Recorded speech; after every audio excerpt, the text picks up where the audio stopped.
Recording has started. Before we start, is Jaren Lysenring here? Jaren? Here or online?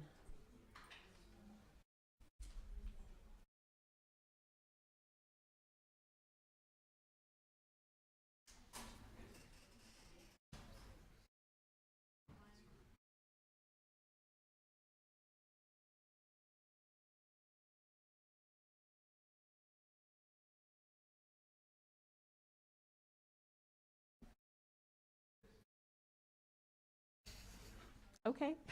I assume Connor is online.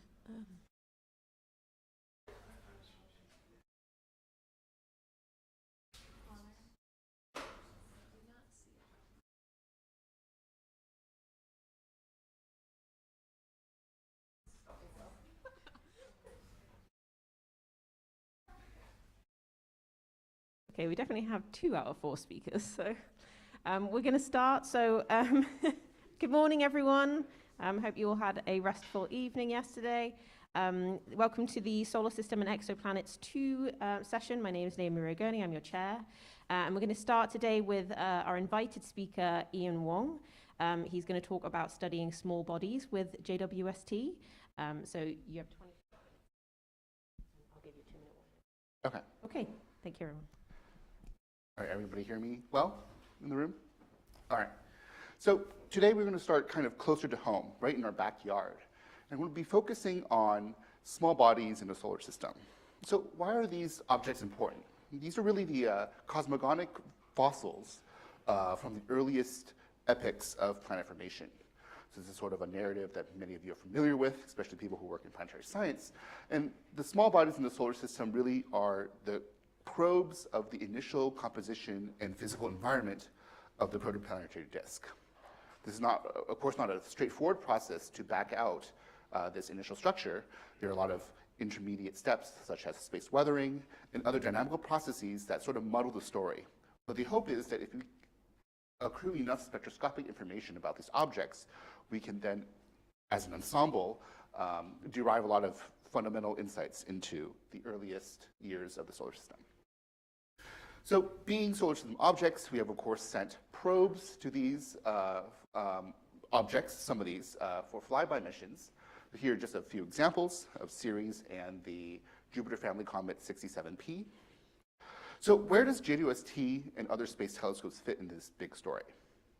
Well, for one, the instrumentation on these observatories are a lot more sophisticated than what is possible to send on flyby missions.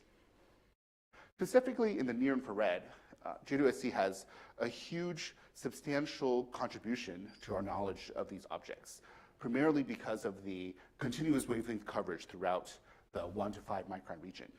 So here in the left, we show a collection of sample and reflected spectra for a number of volatile ices that are common in the outer solar system. You can see that a lot of these major bands are at wavelengths that are otherwise inaccessible from the ground. In the mid-infrared, you can get a lot of thermal information that tells you a lot about the physical state of the regolith or surface material on these objects, such as thermal inertia and grain size. Different wavelengths are also more opaque or transparent to light. This is important for active objects like comets, where certain wavelengths allow you to peer through the dust and resolve very detailed information about the near nucleus environment.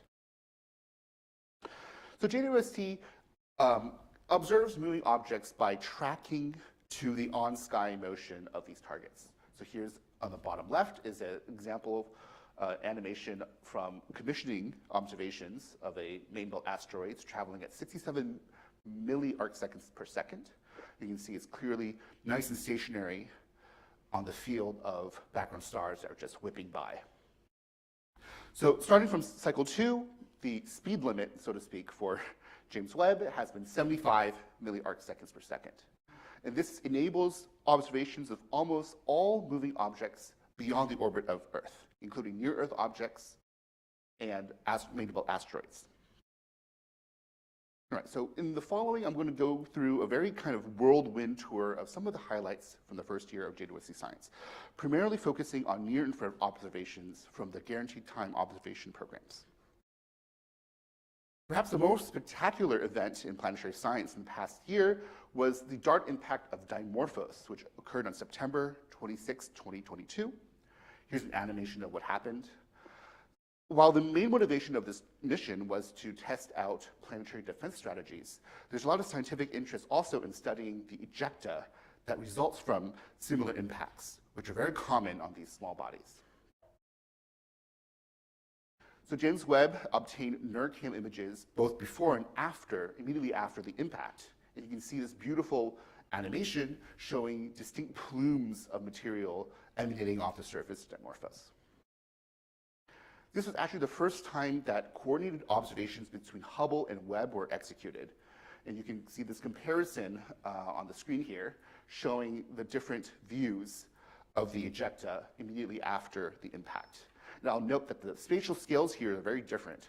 Hubble primarily samples wide field ejecta morphology, as well as the interactions between the ejecta and solar radiation, whereas Webb has a much more intimate view of the near object physical environment. So work is still being done to really tease out all the complex physics that are at play here. I'll note that you can see distinct plumes of material, which has something to do with the mechanics of the impact itself. Moving a little bit further out, we go to the main belt asteroids, what most people are familiar with when they hear the word asteroid. So during the first year, there was a GTO program that looked at 3 of the largest asteroids in this region, Pallas, Hygiea, and Ceres.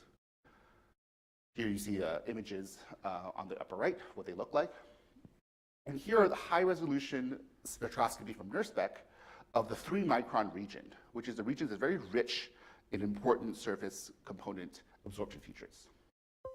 What is shared by all 3 targets is this very sharp absorption at 2.7 microns due to phyllosilicate hydrogen silicates, like phyllosilicates, specifically the OH stretch band of those components. At longer wavelengths, we see a marked similarity between Hygiea and Ceres by way of this 3.1 micron band that's been attributed to both OH and NH stretch. At longer wavelengths, you have organics at 3.4 and beyond.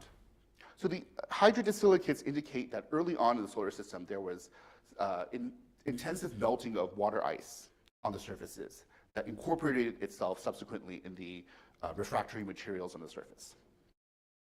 The ammoniated surface features on Ceres Hygiea are interesting because they suggest that ammonia ice or other nitrogen-bearing volatiles were initially present on the surface in the early solar system. And this strongly indicates that they might have been scattered in from the outer solar system, where those ices are stable on longer timescales. Another takeaway here is that James Webb is powerful in unlocking this region in gray here, which is otherwise killed by telluric absorption from ground-based observations. And this is absolutely indispensable for resolving this phyllosilicate feature that otherwise has to be inferred from spectral slope and other nearby spectral features.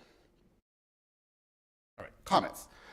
So one of the published results from the first year is this observation here of the main belt comet 238P Reed. This is work led by Mike Kelly. And this shows the power of James Webb in resolving both surface features and gas phase features from the coma. So you see here at the bottom a nice continuum slope with a small H2O gas emission feature at around 2.7 microns. What is surprising about this object is that it lacks the CO2 emission that is commonly seen in other similar comets, suggesting that this comet is not a dynamically new object, but has been sitting in this outer main belt region for long enough so that its more volatile CO2 has been depleted significantly.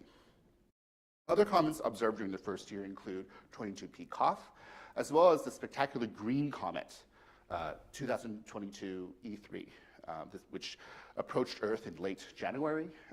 This observation was obtained as part of a TOO program within the GTO program.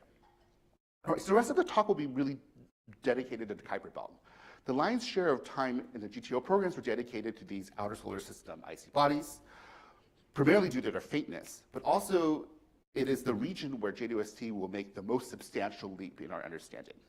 And this harkens back to the volatile ice plot I showed earlier, where a lot of these important surface components are really only probable at these longer wavelengths beyond 4 microns, which JWST is unveiling for the first time. So we know quite a lot about KBOs already from ground-based and Hubble observations.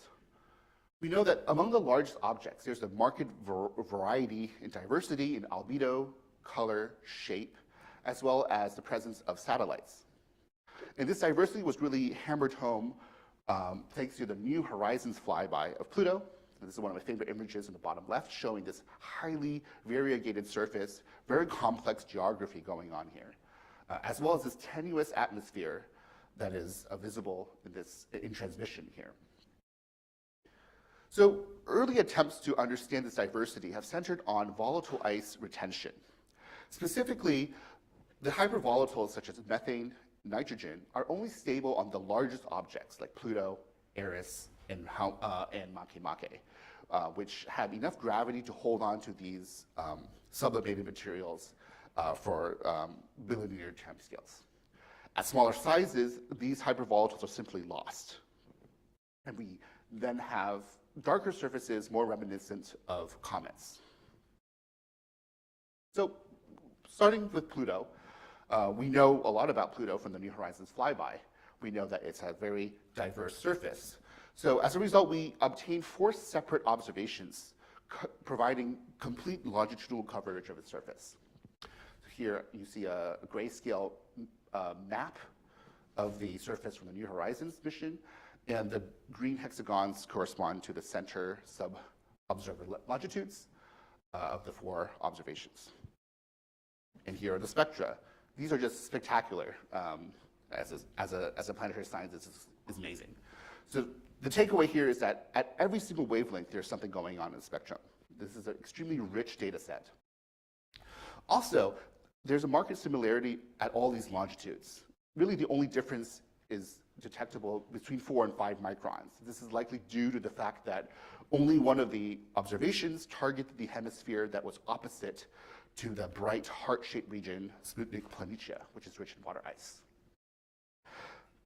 Methane is really the dominant species here in the spectrum, but there are other minor species that we can really tease out with this high-resolution spectrum with JWST. Here I show just a few insets showing beta nitrogen ice, the deuterated methane isotopologue, as well as CO2, carbon monoxide, and ethane. So this is a very rich inventory of volatile ices. Modeling work is ongoing to try and get abundances in other physical insights about this mixture of surface components. People with a keen eye would have also noticed some of these emission peaks between 3.2 and 3.4 microns. And this is actually a detection of atmospheric fluorescence, specifically fluorescence from methane. You see here on the left that this fluorescence is seen in all 4 viewing geometries, suggesting that it's common throughout, evenly distributed across the surface. And on the inset on the right, you see a comparison between one of the observations and a theoretical model of both CH4 and 13 CH4 emission.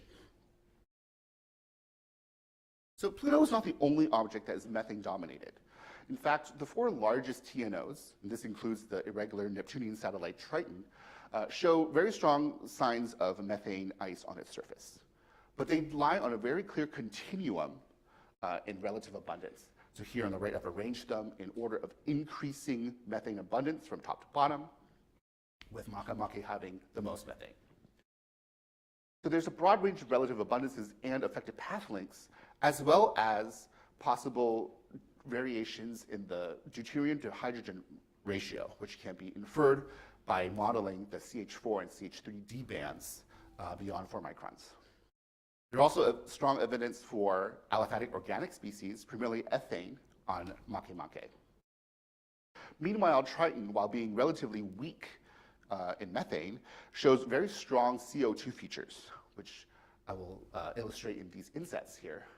No fewer than a dozen overtone bands and combination bands of CO2 have been detected in this high-resolution spectrum. And this will allow us to derive extremely precise abundances of CO2. In addition, we also detect hints of heavier isotopologues, specifically 13CO2 and the heavy oxygen isotopologues between 4.2 and 4.5 microns. So this will allow us to not only get the D to H ratio, but also the 13 to 12C and 18 to 16O, which has major cosmogonic implications. So moving down to smaller sizes, as I mentioned before, we only expect methane and other hypervolatiles to be present on the largest of these KBOs.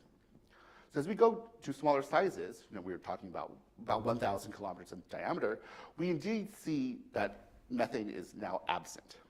Instead, there's two distinct groups, which I've put together on the plot on the right.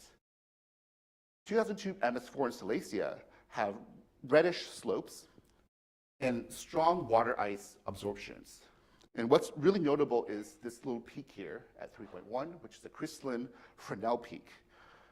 This indicates the abundance of crystalline water ice phase across the surface. There's also hints of CO2 here at 4.25 microns. On the other hand, Quarer, Gonggong, and Sedna are very, very red, and distinctly redder than these other two dark dwarfs. They likewise show lots of water, but in addition, they have strong evidence for organics, particularly in this region between 2 and 2.5 microns.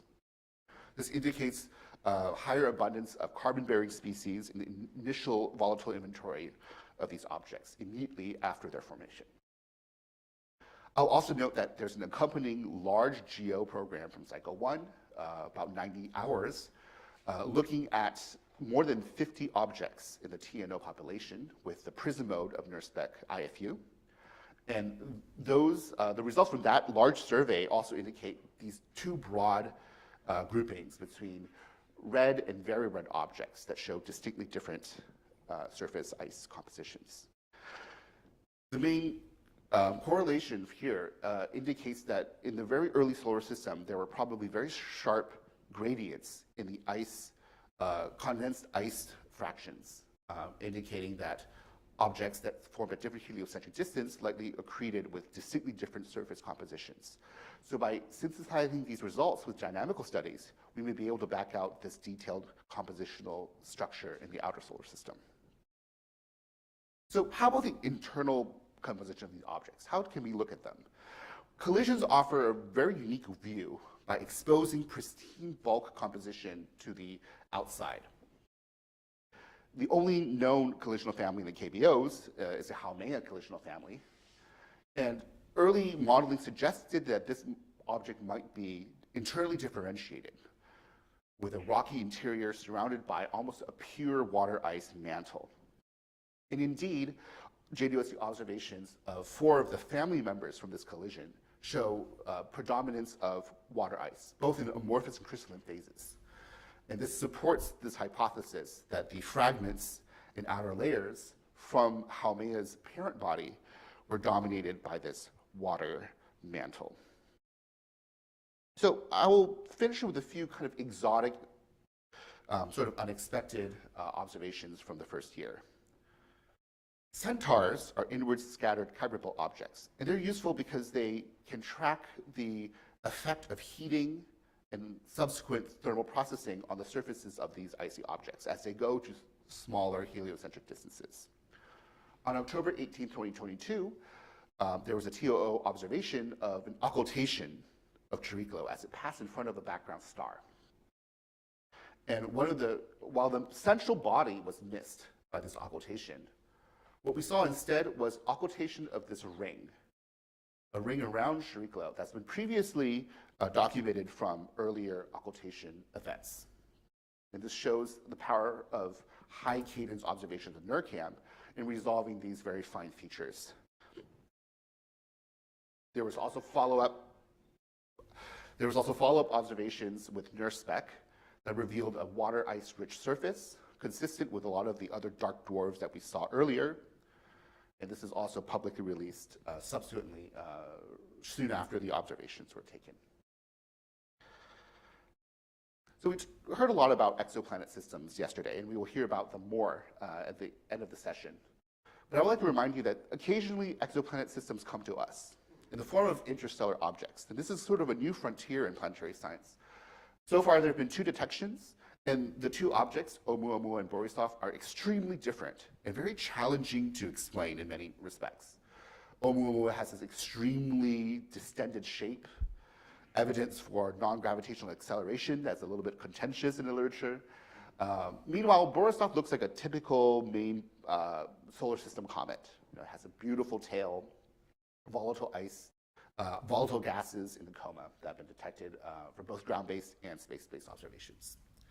So in both cycle 1, cycle 2, there are TOO observations for the next interstellar interloper, 3I. It hasn't been triggered. 3I has not yet been detected, but safe to say that when it does, JWST will definitely be looking at what it looks like, both from spectroscopy and imaging.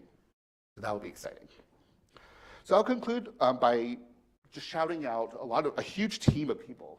So a lot of this GTO time comes from Heidi Hamel's Solar System GTO allocation. This is split between more than a dozen PIs, and some of them are listed here. And of course, there's an international team of collaborators that have been instrumental in obtaining the data, scheduling observations, and working on data processing. So I'd like to conclude with that statement and take questions. Thank you.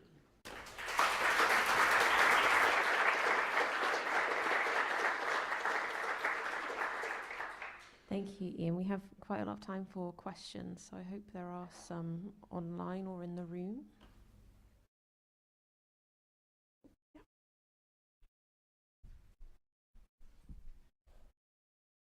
Hello, Cheryl Alejandro, great presentation. You briefly mentioned methane fluorescence in Pluto, and I wanted to know what your thoughts on why you're seeing that there in the, I think you mentioned the 3 to 3.2 micron region. That was really interesting. Yeah, just wanted to see if you had any further comments on that. Yeah, so Pluto's atmosphere is not a new discovery. This was known through occultations and the Voyager observations for decades. But I think the surprise here is that we're seeing emission. This suggests a non-LTE atmosphere. So modeling work is still going on to try to understand what's going on there. But yeah, so there's a lot of information to be gleaned from modeling those peaks.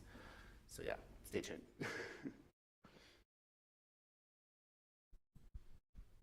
Wonderful talk. I was wondering why I think it was an OH feature, was not present in one of your main belt asteroid spectra, but the other feature, the really deep one, was present in all of them. Let me go back to that. I think it was the one you just, yeah. Yeah. The OH feature seems to be missing from Pallas. I was wondering why that might be the case. Yeah, so this 3.1 micron feature has sort of a contentious attribution. So a lot of models suggest fine water frost on the surface, but other models can explain this feature purely with NH, so ammoniated salts, ammoniated clays. So I think what we're seeing is that this 3.1 micron feature is primarily NH, with perhaps a little bit of water ice frost on the surface. I mean, we know Ceres has patches of water ice detected from the Dawn mission, but I think the current interpretation is that this is primarily ammoniated species. Yeah, thank you. I have a question online. Jonathan Emmanuel Hart, great presentation. I was wondering which other isotope ratios can be distinguished from the JWST data. Thank you. Yeah, so the big one I mentioned was D to H. Methane is a very strong absorber, so if you have a lot of methane, you can get the deuterated species also present in the spectrum. 1312C requires a lot of carbon dioxide. We can also get it from the emission of Pluto's atmosphere, the gas in the gas phase. It's interesting to compare those two results. The heavy O isotope is a rare find. We're still trying to understand whether it is definitely 18O or something else. So those kind of are the three big ones.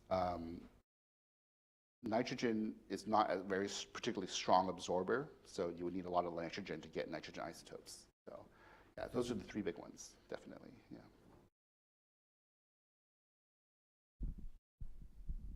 Hi, great talk. I have a question conveniently on this exact slide.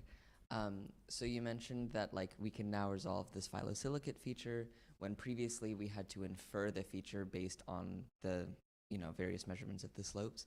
And I was wondering if you have a sense of like how accurate those models were. Like what did you predict for these objects versus what did you measure with JWST? Because we all know like JWST time is so precious. Yeah, so I think the band center, this band center here, the minimum here is very sensitive to a lot of things about the silicate phase itself. So whereas because even though it's an OH stretch feature that's being expressed here, the way it's bound to the silicate, the specific molecule, the specific composition of silicate does have a very strong effect of the specific shape of this. So by doing spectral modeling, spectral comparisons, we can actually identify the species of silicate that is responsible for this feature, which is very difficult to do if you are missing that whole chunk.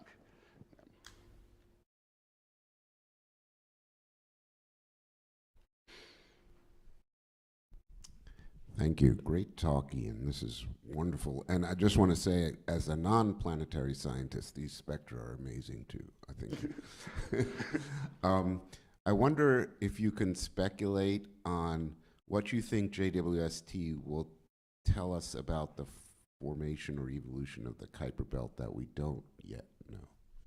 Yeah, I think it's really those compositional gradients. So previously, from large-scale photometric surveys, we know that there are bimodalities in the optical color, but tying those optical results to specific compositional templates will allow us to then extrapolate, what ice line are we talking about? Is this is ethane line?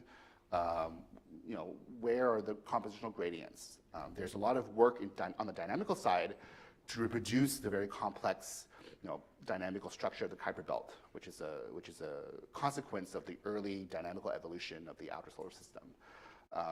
And I think coupling those two together will allow us to really narrow down the locations of those compositional gradients, the specific species involved, and then tie it back to the protoplanetary disk, the conditions of the protoplanetary disk prior to even the planetesimal formation. So, yeah.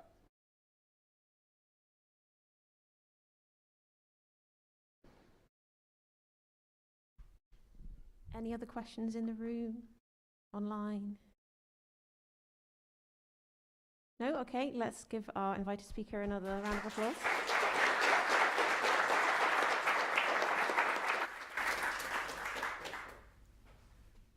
Okay, our next speaker is online. If I can do this correctly. Connor, can you hear Hello, me? can you hear me? Ah, yeah, we can hear you. Fantastic. Okay, great. I'm not experienced with this blue jeans, but I think it's going to work. I think you should be able to share your screen. Yep. Is that coming up for you? That's the presenter view.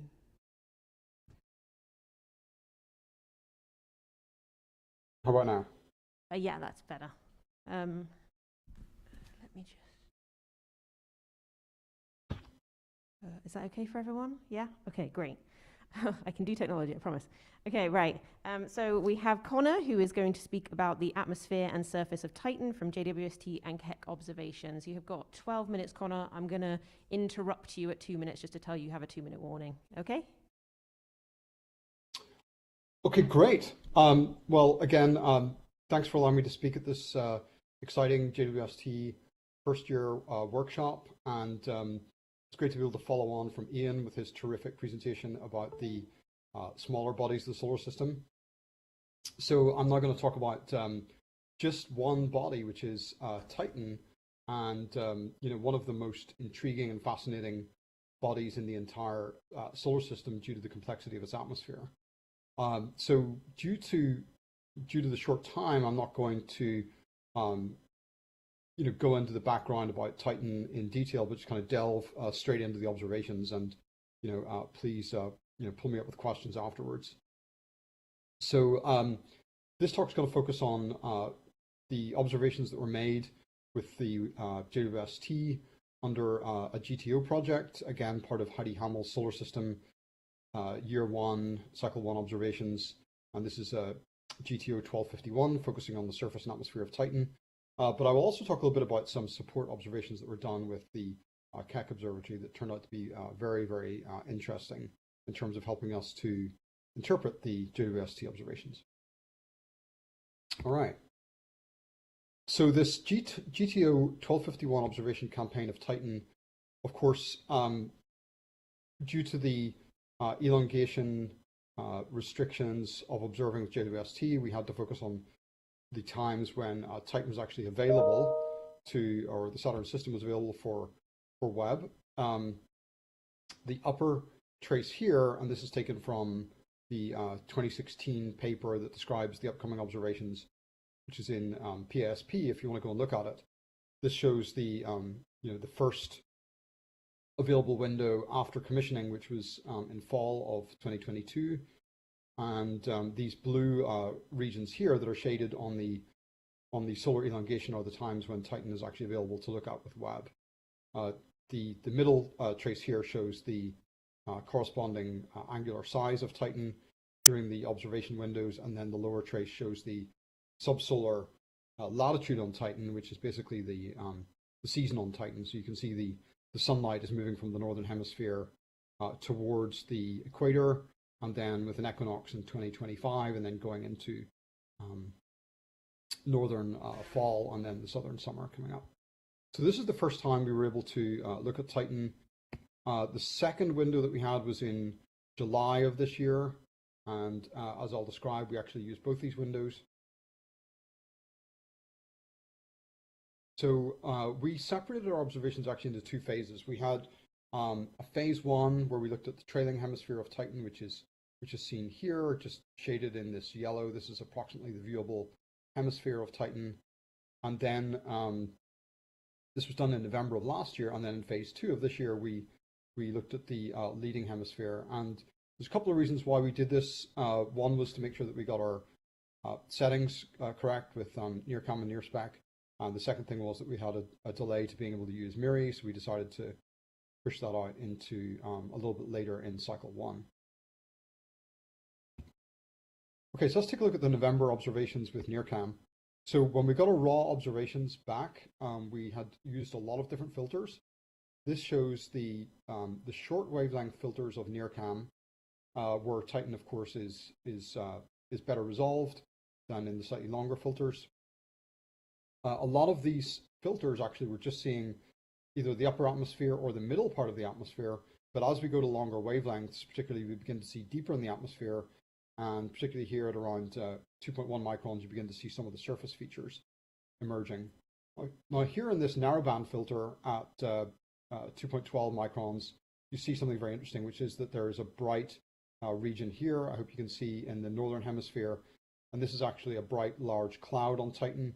If you look carefully, you'll see it's also in some of the other filters, but particularly noticeable here, and even a smaller one here on the dawn side of Titan, again in the north. I've labeled those here. And then in an enhanced image here, this shows the 2.12 tropospheric sensitive filter with the clouds more enhanced here, and you also see a brightening over the south pole as well, which is in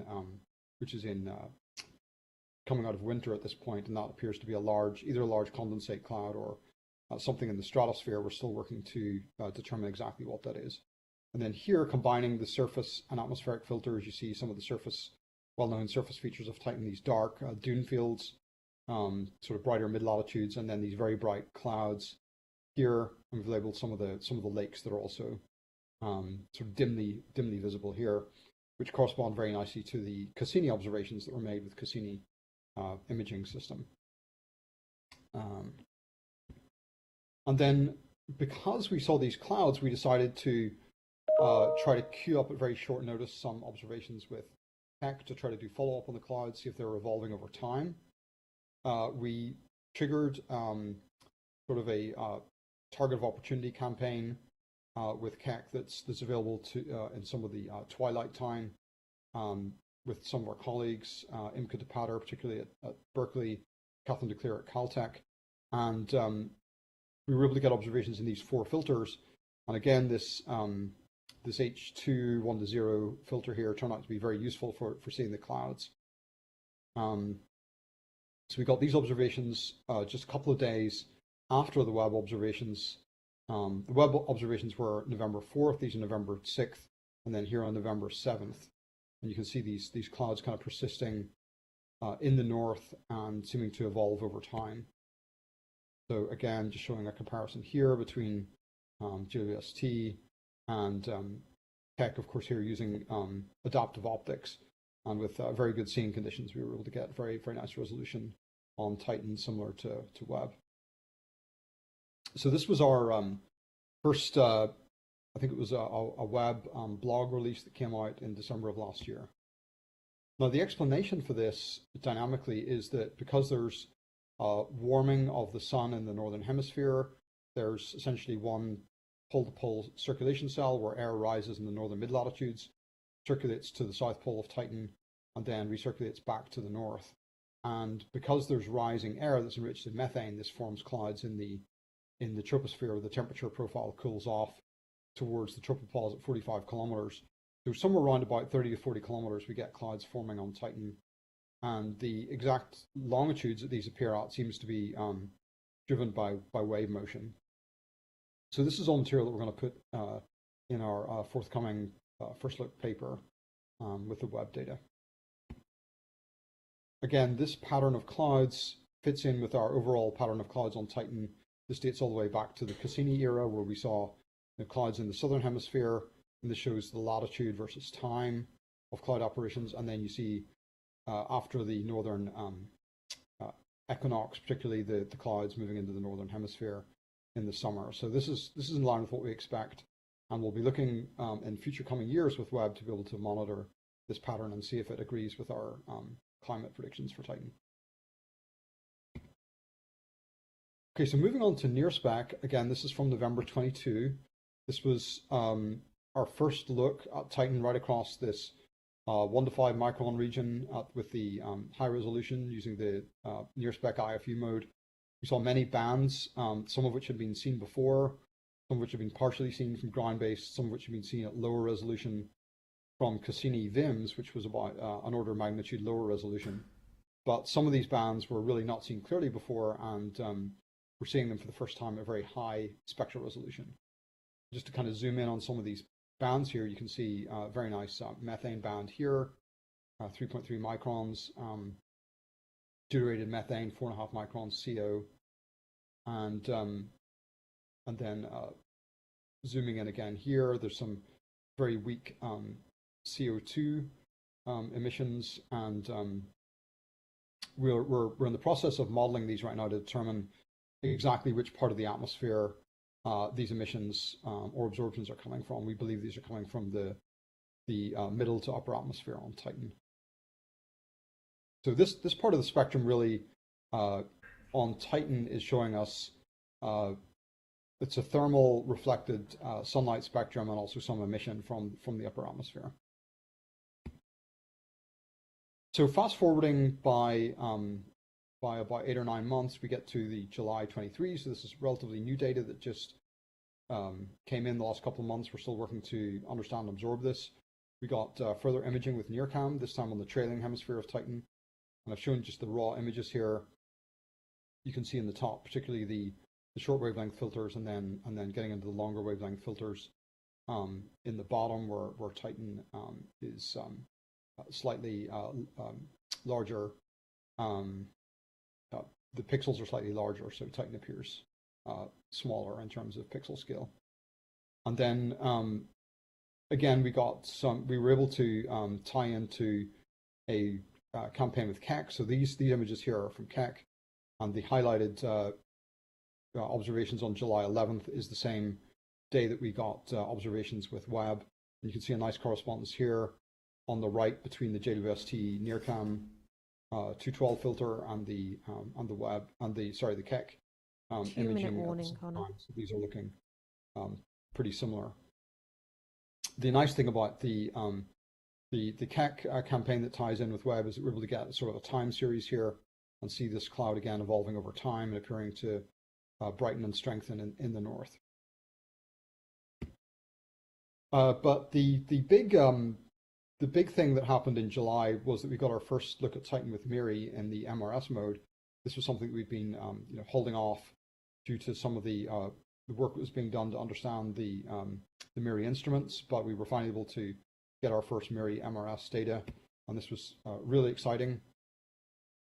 Here I'm showing the channel 1 of MIRI, and we can see some parts of the spectrum that were really not seen before with any instrument on Cassini. So I'm showing here channel 1 band medium and long. The shorter part of channel 1 still appears to be very noisy, so we're working to try to improve the processing there. But it may be that we need to go back and try again with a longer integration time. The part of Titan spectrum between about 5 and 6 microns is actually a very, very low flux part of the spectrum.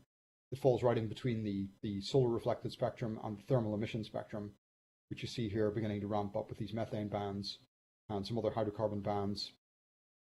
But unfortunately, the 5 to 6 micron region is very low flux. It seems that we'll maybe have to go back and do a longer integration there. But we did get some very nice spectra here, which you see in blue. This is being compared to Spitzer data at lower resolution, which is the black dotted line. There's a bit of an offset here. We're still working to understand if this is a real change in Titan temperatures or if it's something to do with the MIRI calibration that we still don't understand. But right now the MIRI data seems to be about 30% lower in flux relative to the Spitzer spectrum, which you see here, much lower resolution, of course. And then in red, we've indicated places where there's a possibility of some saturation that had to be accounted for. Your time is up, Connor, if you could summarize. Okay, will do. I'll skip over the channel 4 and go straight to my conclusions. We have further observations coming up in next year as part of another GTO project, 2760, Jonathan Luning GTO project. And let's see, yeah, I'll just leave my conclusions and summary up here and take any questions.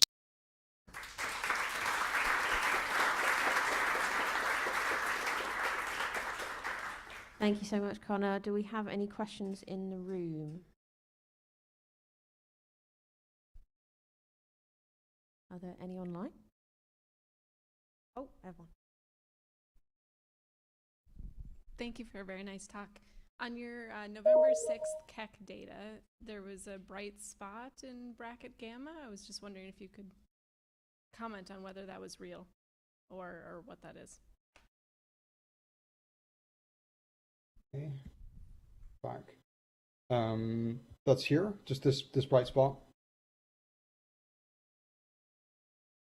I don't know if you can see my slide or not. Yes. There's just a very bright pixel portion of the image. Yeah, I think that's just an artifact, unfortunately, yes. That doesn't appear to be real. It's yeah, it's an artifact.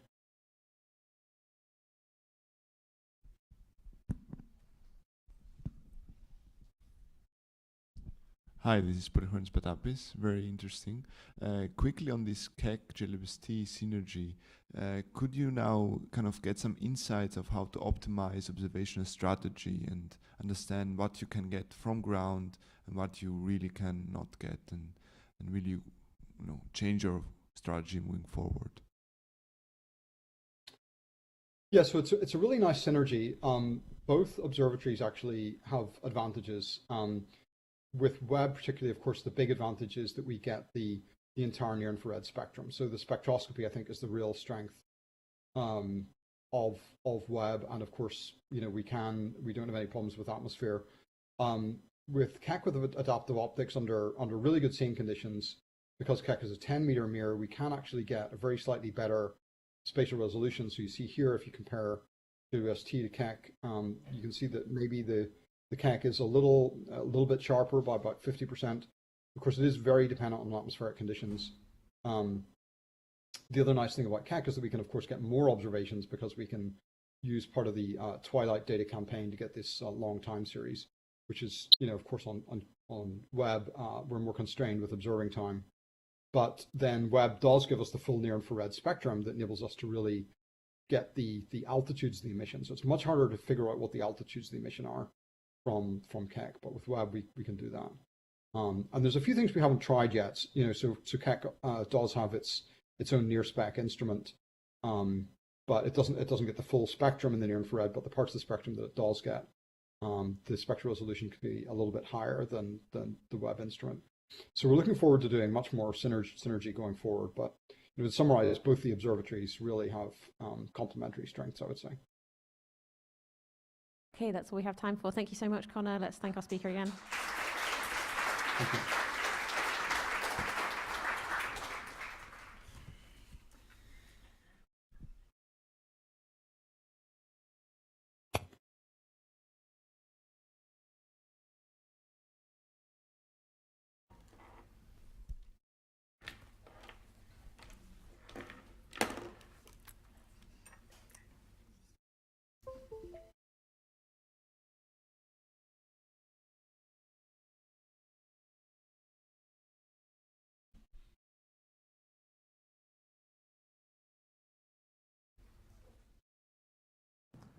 Everyone hear me? Great. Okay, let's see. Where's That the look good? clicker? Okay, this is the clicker. Great. This Okay. is forward. Yeah. So next we have Jared Leisenring, who's going to talk about high contrast science performance with JWST NearCam. You've got 12 minutes. Okay, thanks. Move this guy away. Yeah, okay. Okay.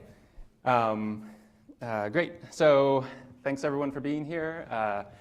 And thanks to the organizers for putting together this nice forum for all of us to get together and talk about this wonderful science that's being done. I'd like to preface this a little bit by, this is kind of a particularly important month for me, as it marks my 10-year anniversary as part of the NearCam instrument team. So thanks for allowing me to give this talk. And it's been quite a journey and one of the most rewarding experiences of my career so far. And so also thanks to Marsha Ricci for giving me that opportunity, and I'm happy to talk about things for you today. So no, I am not giving a solar system talk today. We are going fishing for exoplanets. There's a lot of contributions here. Of course, our fearless leader, Marsha Ricci, and then all of the people in purple were really instrumental in making this NearCam instrument through commissioning and making it the instrument it is. And then the orange folks are early career researchers who are contributing valuable science to the community, and I'm going to highlight some of their work here today. First, I'll talk a little bit about chronographic operations. So NearCam chronograph, it's basically this plate, the sapphire plate glass that sits outside the field of view during normal imaging operations. It has a bunch of masks that are deposited on that plate. When you want to do chronographic high contrast imaging, you put in this Leo stop, and these Leo stops are attached to optical wedges that deflect the beam down onto the NearCam focal plane array. So there are a total of 5 masks, 3 round masks, 2 bar masks. These were originally manufactured for specific shortwave, longwave observations, but in principle, you can actually use really any mask for any filter that you want, and especially now in June, this past June, we have enabled simultaneous chronography. So this plate sits at the internal focus, the entrance focus for NearCam, and gets imaged simultaneously onto both the shortwave and longwave. So you put a star in one of those masks, and you can go about observing simultaneously on 2 wavelengths. So really the uncertainties, the performance drivers of this mode are limited, I'm not going to say limited, but driven by our target acquisition sequence. So initially you just do a blind slew of a star, place it on that one of these neutral density squares to do the target acquisition. And then there's this onboard centroid algorithm that tries to figure out, where exactly is that star. Previously, that algorithm was optimized for the imaging PSF, but the chronographic PSF it's a much fatter PSF with these side lobes. And so the moving square that tries to figure out where that center is was giving us some errors that could, result in up to half of a pixel or more offsets. So that really propagated through the system, but we've improved that this past June again, so it looks much better. We're getting much better results. The other thing I want to mention, anyone in the room or online that has chronographic observations coming up, please go check your coordinates. Please go check your coordinates. We get the best coordinates RA deck there that make sure your epoch is updated and your proper motions are updated to Gaia, because that really drives how close that blind slew hits the center of that neutral density square, and will reduce, the closer you get to the center, the closer you get to the mask. And then there are these moves from the mask to, well, I'm just going to move on here. But the move from the target acquisition square to the mask itself is very precise. So 2 milliarcsecond offsets. This pointing of this telescope is amazing. I'm going to skip through that. So this is just a broad overview of each step in the process of how the errors propagate over time. And we've since fixed a bunch of this stuff for the past few months. And we've modified the TA centroid, so now our errors are much smaller on the first step, and we have some suggestions on doing very small SR offsets in order to better center that systematic offset onto the mask positions. Small grid dithers are one of the ways, is the primary way in which we mitigate pointing errors. So we use this as diversity of the PSF, and then you can sort of build a good reference. We do this on the reference stars, and you can build a good reference set of references to do optimal PSF subtraction. This is really quick, just demonstrating how small grid dithers works. So we had, during commissioning, we did a bunch of observations, and so you can see, we have these 2 observations. If I flip back and forth, poor pointing, good pointing, and on the right, the contrast curves.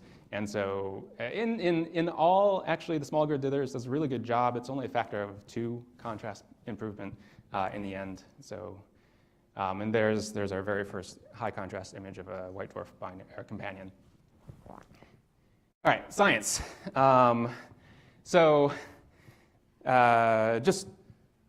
Just saying, a lot of these results are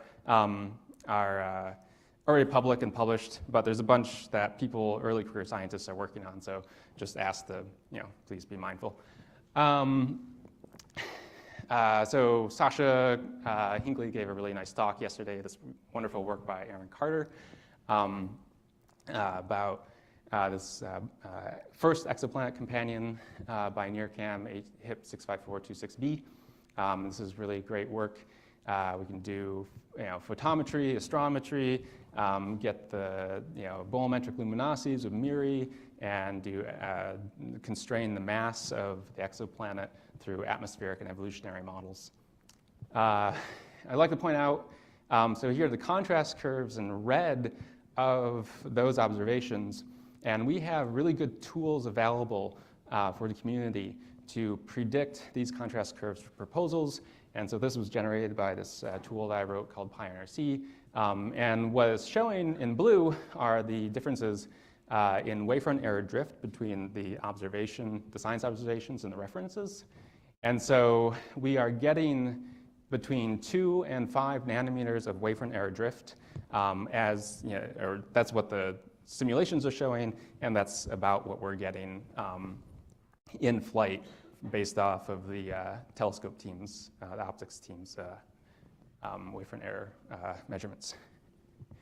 I'm not going to talk about this. That was just a when things go horribly wrong, but we don't need to talk about that today. So bar observations. This is work done by Alex Greenbaum of HD 19467b. This is a 1.6 arcsecond offset dynamic brown dwarf of 82 Jupiter masses. And so one of the things that failed here, there's a guide star failure on the reference star. So we didn't have a reference star to do PSF subtraction. But WebPSF does a wonderful job of modeling, simulating a synthetic PSF. So you can, on the left here is the data, on the right is the model PSF.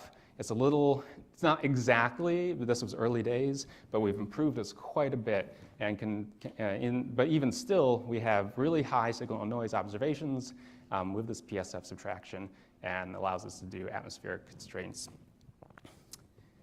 So going a bit closer in is HR 8799. So the inner working angle is kind of a bit of a misnomer. The inner working angle is defined as the 50% transmission radius of the chronographic masks. So if the masks are these gradual apodized throughput curves. And you can actually do science inside the inner working angle. It's not a sharp cutoff. It's a very gradual cutoff. Or not, it's not even a cutoff. It's just gradual rising function. And so, for instance, the M335, the M335R mask has an inner working angle of 0.57 arcseconds. But we can resolve planet E at 0.4 arcseconds inside that. And we see it both in the 356W and 44W. And this work was done by William Ballmer here, Johns Hopkins, and Jens Kammerer and Jeff Bryden.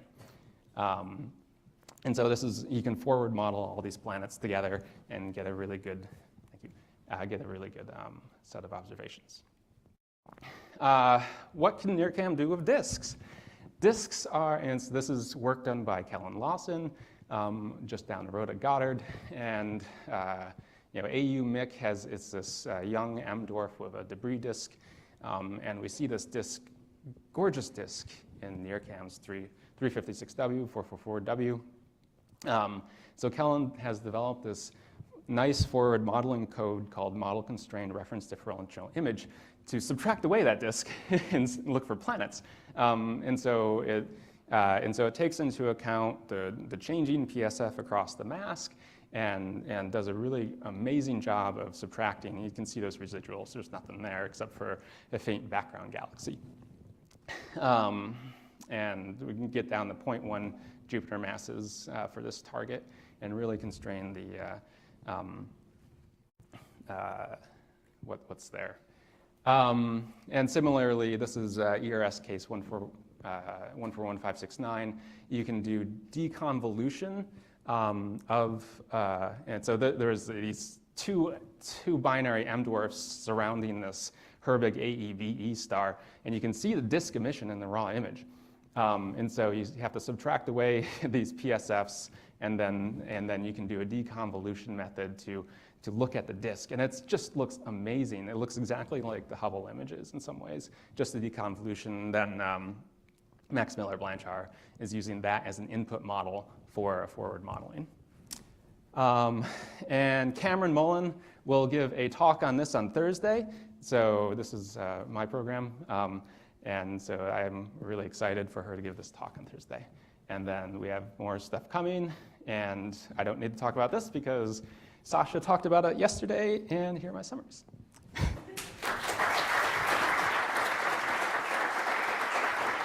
or Elizabeth, yeah. Thank you so much, Jaron. Does anybody have any questions?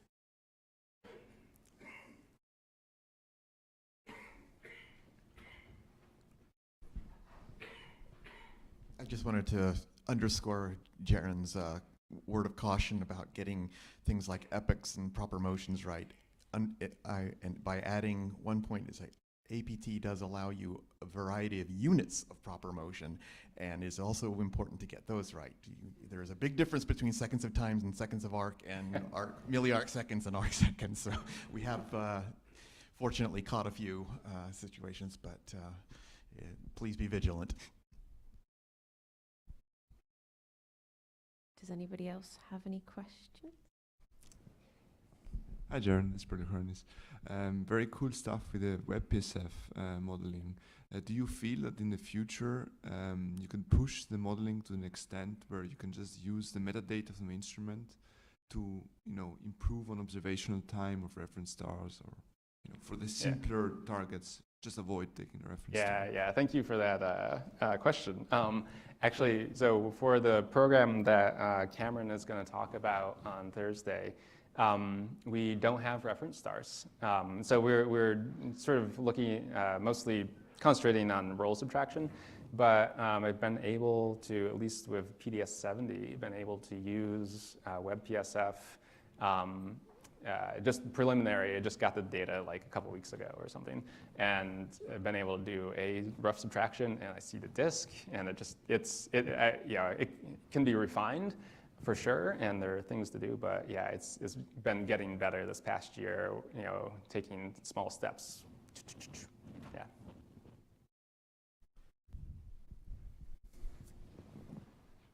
Yeah, thanks, Jaron, for the great talk. I just want to say that getting closer to the coronagraph mask, it's super critical, and during commissioning we had very little time, and as you can see there are many different masks and many filters, so we only got so many target acquisition, so the work that Jaron and the team were doing now to improve, it's super crucial, and that's going to be transformative to hopefully detect more planets and disk features very close in. Thank you. Yeah, thanks for your comment, Julian. The one thing I skipped, the 51 ARI, as Marshall's program, and it's a very ambitious program right out of the gate, and we have the bar moved because we had to do some LEO stop realignment, so we didn't know exactly where it was, and we just kind of missed. But we have redone those new observations, and are excited for that to be a supported mode in the future again. Thank you so much, Jared. Let's thank our speaker again.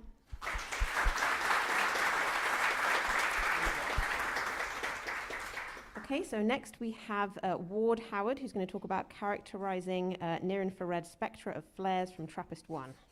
Thank you. Can you hear me? Can you hear me now? Okay, here we go. How about now? A little bit better? Great. I know I'm all often standing in between you and snacks and coffee, so thank you for your patience. Also, thank you to the organizers for having me here, and thank you to all of my amazing collaborators, many of whom are here, and I would specifically encourage you to check out Carolyn's talk in the next section and Laura's poster. Still can't hear me. How about now?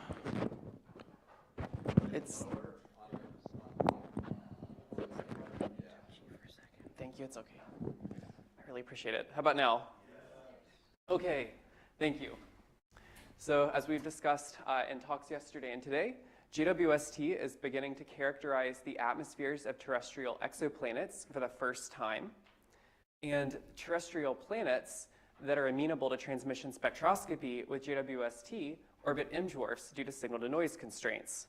However, M-dwarfs are also known for their extreme stellar activity. And that raises the question, what challenges does this stellar activity create for transmission spectroscopy of rocky exoplanets? One of the best possible systems to investigate and to begin to answer this question is the TRAPPIST-1 system, which is a small ultra-cool nearby dwarf hosting 7 terrestrial planets, 3 of which are in the habitable zone. And the benefit of this system is that because the planets are at different distances from the host star, we can see how the stellar radiation impacts the atmosphere as you move further away from the star. These planets are all roughly the size of Mars-sized to Earth-sized worlds and have orbits from 1.5 to about 19 days, and all orbit very close to their host star and are listed in this graphic here. And numerous JWST programs are observing these planets, including the NEAT collaboration. However, TRAPPIST-1 stellar activity does not make transit spectroscopy easy. The star has star spots, plages or bright spots, stellar flares, coronal mass ejections, nanoflares, faculae, and backwarming, and you get the picture. So why does any of this matter for transit spectroscopy? The answer lies in the transit light source effect, which we'll review quickly here. The transit chord is the path that the transit takes across the star. And the assumed light source of the star is used to compare it against the light source of the transit chord during the transit to then isolate the spectrum of the planet, where the assumed light source is the spectrum shown in blue, and the observed transit spectrum, after subtracting the pre-transit stellar disk, is then shown in green. So what happens if the spectrum of the transit chord is different from the spectrum of the star? In this case, the assumed light source will be slightly different when crossing over or occulting a star spot. And now the actual light source is slightly different from the assumed light source, as shown in the top spectrum. And the result is that the observed spectrum and the underlying planetary spectrum are different. And this can induce false positive signatures of molecular species.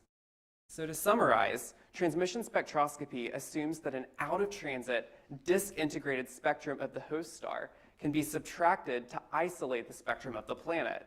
And any difference between this spectrum and the spectrum of the transit chord and the rest of the star will cause contamination.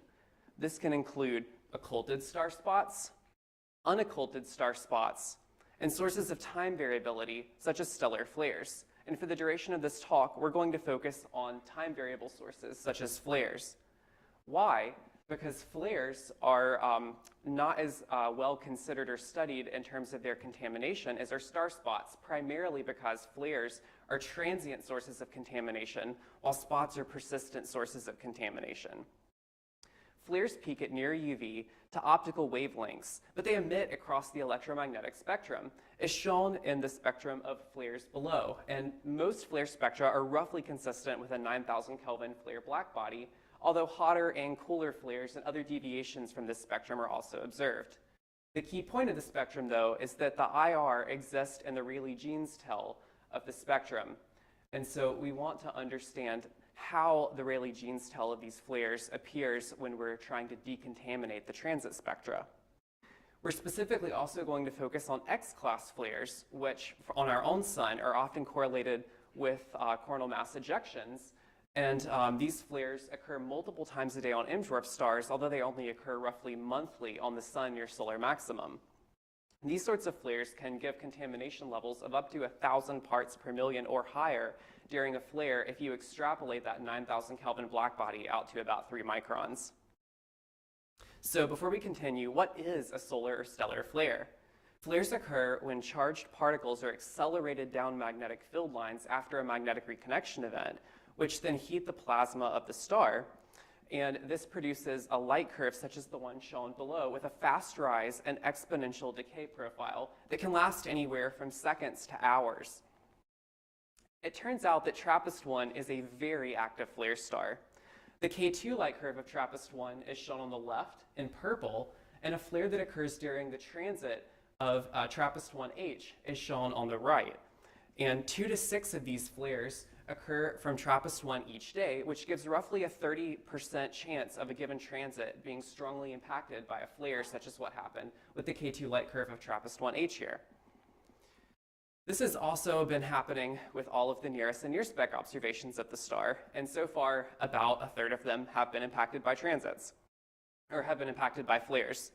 So examples of this can be seen in the plots on the right, On the top, we show TRAPPIST-1F and the wavelength integrated light curve with the the wavelength integrated light curve with the transit model shown and then subtracted to show that typical fast rise exponential decay profile. And then in the bottom plot, we show TRAPPIST-1B with the same thing with a much smaller flare. These deviations from the expected properties of the transit are producing roughly 2,000 parts per million signals, which is pretty significant. And we want to know, is there a way to decontaminate these transits? Thankfully, both nearest and near spec cover the H-alpha line, allowing us to extract the H-alpha time series and then to look for flares. And indeed, we detect 4 X-class flares in the H-alpha emission during all of our transit spectroscopy observations, which I show below. I'm going to show a quick highlight of what those H-alpha light curves look like close up. And you can see, again, a typical fast rise exponential decay profile during the transit observations, as well as some complex structure during each of these events. The way we want to investigate the flare spectra is we take the spectra during the flare and then the spectrum out of the flare, which are shown in gray, and we can subtract these to produce a flare-only spectrum, which is illustrated in this plot on the left and on the right, with the flare being the pink line and then the out-of-flare spectrum being the gray. So we do that. So let's talk about some results. What do we get? The first thing is we actually clearly detect the continuum of a stellar flare for the first time all the way out to 3.5 microns. And you can see the spectrum in the near spec data on the top and in the nearest data bend to make it easier to see for the 2 plots in the bottom for all 4 of our flare events.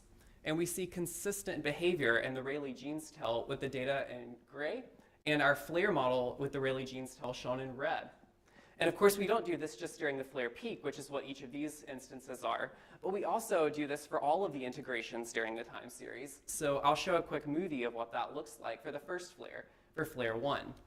And there's a lot going on in this plot, so I'll take a minute and walk through it 1 or 2 times. Starting with the flare light curve on the right, here we show the time on the x-axis in terms of the near spec integration number, and then on the y-axis we show the broadband flux of the flare with the current epoch of the movie shown as an orange dot. And then that same orange dot is shown as a spectrum in the left plot in this spectrum. So here the near spec data is shown in black along with the integration number at the top. The flare model is shown in orange along with the effective temperature of that flare. And then we also show the current time during the movie in blue. And then overlaid with this, we also show a representative 10-bar CO2 atmosphere for TRAPPIST-1B in the same wavelength range to make the point that during the peak of the flare is significantly larger than the sorts of features that you'd be looking for in the transmission spectrum. And I'll let that play through just one more time, and you can watch as the spectrum begins to drop as you go out of the flare peak, and then down into the flare decay, and then ultimately back to the quiescent level. Okay, in addition to the continuum, we also detected a lot of lines, and I won't walk through them in detail, but I will point out we observed a lot of them, and some of them actually were observed for the first time, particularly the Paschen alpha line, which wasn't really accessible with a lot of previous spectra that had been obtained during flares. And then we also got a bracket beta line, which has also not been observed before. And if you want to see the light curves of each of these extracted lines, ask during the Q&A. So what can we do with this? First, we can measure the flare contamination, which are the points shown in black here. And then we also just throw up for reference the spectrum of the star, because where the star is dim, the amount of contamination will be high. So we see signals ranging from 20,000 parts per million at the bluest end down to around 3,000 parts per million during this flare at the reddest end. This is the TRAPPIST-1F transit at our brightest event. And we want to see if we can mask out the lines and subtract the best fit black body to then see if we can decontaminate the transit spectra. So this is the result. This is how we do. Here we show the transit light curve for various wavelength bends across the range of nearest, and this is our larger TRAPPIST-1F flare. The uncorrected light curve is shown in gray. The corrected light curve is shown in color, and you can see that we get a significant amount of improvement just by masking lines and subtracting the black body. And we want to quantify this. How well do we do? I also, just for completeness, show the TRAPPIST-1B flare, which is significantly smaller, so we see less correction. And we can quantify that amount of correction by taking the ratio of the RMS before and after the correction, and we find roughly an 80% correction between 1 to 2.4 microns. So that means that ultimately we may be able to do better with even better flare models in the future. And I want to point out at the very end that TRAPPIST-1 is probably not a one-hit wonder. AUMIC-B, the L9859 system, LTT-1445A, and probably other upcoming stars also, upcoming planet observations also orbit M-dwarf flare stars. And these have been observed or will be observed by numerous JWST programs. So does flare mitigation have broader applicability? I would like to suggest the answer is yes. So with that, I'll leave up my key takeaways, and thank you so much for your attention and time. Enjoy your coffee.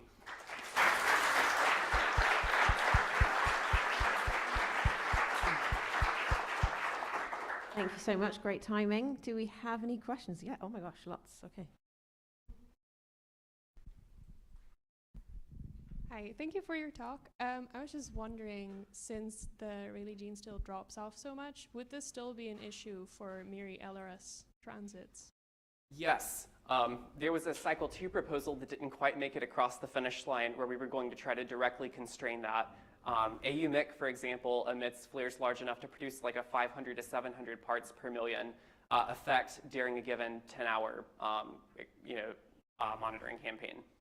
All right, still pretty significant then. Thank you.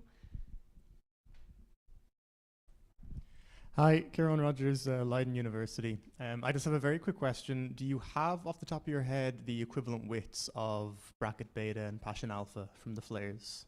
Unfortunately, the resolution of NIRISS wasn't quite, these are very weak detections for those lines. They're like a factor of 100 weaker than the H alpha. So I could give you an upper limit on the equivalent width. Please. But no, in terms of the actual equivalent width, I didn't measure it that way. I just did it in terms of like peak luminosities. Okay, sure. Thanks very much. Okay, we have time for one more.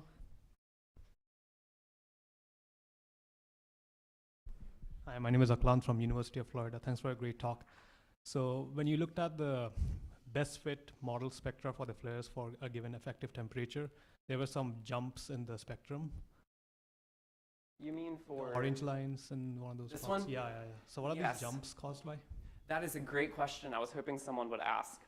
So the issue is that when you want to go from the flare spectrum, which has a particular shape, and you want to put it onto the same axis as a parts per million transit spectrum, that is not a linear relationship. And so the best way of trying to go from one signal in terms of the fluxes, which is a Rayleigh gene's blackbody tail, back to the parts per million sort of signal is you have to do some sort of normalization against the stellar spectrum, which then messes up how the flare spectrum looks. So I chose the average of the stellar spectrum across each of these two wavelength ranges, and that's what causes the jump. Thank you. Okay, let's thank our speaker again.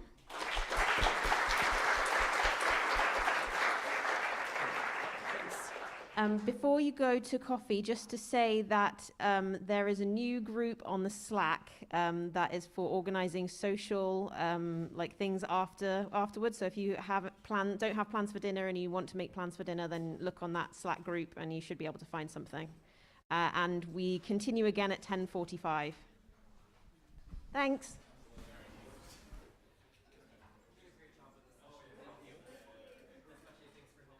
Recording has stopped.